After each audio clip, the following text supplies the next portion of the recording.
What does it take for a tennis superstar to win when her best weapon becomes her greatest weakness? Coco Gauff showed us at the Canadian Open, and the result was electrifying. Today, we're breaking down one of the most dramatic comebacks of 2025. Let's dive right into how Gauff's never-quit attitude turned disaster into victory and what her performance means for the rest of the season. Coco Gauff, the world number 2 and reigning French Open champion, stepped onto the Montreal court as the clear favorite against Veronika Kudermetova. But this wasn't a straightforward win. Gauff's serve, usually a thunderbolt, was on a crutch, as she later described. She racked up a staggering 14 double faults, following 23 in her previous match. That's the kind of stat that sinks most players, but not Gauff. From the start, things looked shaky. Gauff won her opening service game and broke Kudermetova for a 2-0 lead, but it didn't last. Kudermetova stormed back, taking 6 of the next 7 games in the first set, 6-4. The Russian kept her foot on the gas, breaking Gauff again at the start of the second set and racing to a 2-0 lead. For Gauff fans, it was déjà vu, another slow-motion disaster in the making.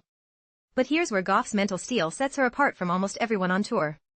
Despite the double faults and mounting unforced errors, she didn't panic. She clawed back into the set, breaking to level things at 3-all, then muscled her way to a 7-5 win, forcing a deciding third set. In that final set, everything changed. Gauff tightened up her serve, cutting the double faults to just 1. She roared out to a 3-0 lead, flipped the pressure onto Kudermetova, and never looked back. Vintage Gauff, fast, aggressive, and locked in mentally at the most critical moments. Final scoreline, 4-6, 7-5, 6-2 after more than 2.5 hours of high-pressure tennis.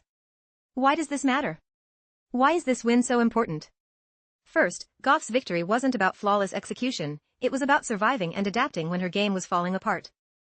She's winning matches not because every shot is picture-perfect, but because she's become an expert at problem-solving on the fly. It's encouraging that I'm winning even when one part of my game is struggling, she admitted after the match. If she gets her serve running smoothly again, look out, the rest of the field should be nervous. Second, this wasn't just about stats. This was about mental resilience. Even when Gauff handed her opponent free points, she somehow found a way to come through in the tightest moments. That ability to reset after mistakes, to focus on the next point, not the last, is what separates the great from the good in tennis. What's next? Gauff now advances to face the winner between Canadian wildcard Victoria Mboko and Czech player Marie Buzkova, both no easy draw. But after fighting past back-to-back nail-biters, she heads into the later rounds battle-tested and buzzing with confidence. The big question for fans and analysts alike, can Gauff iron out her serving troubles and peak in time for the US Open? If grit counts for anything, you'd bet on her, and today's match proved why. So, what did you make of Gauff's comeback? Which part of her game impresses you most, and can she fix her serve for the slams ahead? Drop your thoughts in the comments and don't forget to subscribe for more in-depth tennis analysis every week here on Grip News 2M. Until next time, keep your eye on the ball and your mind in the game.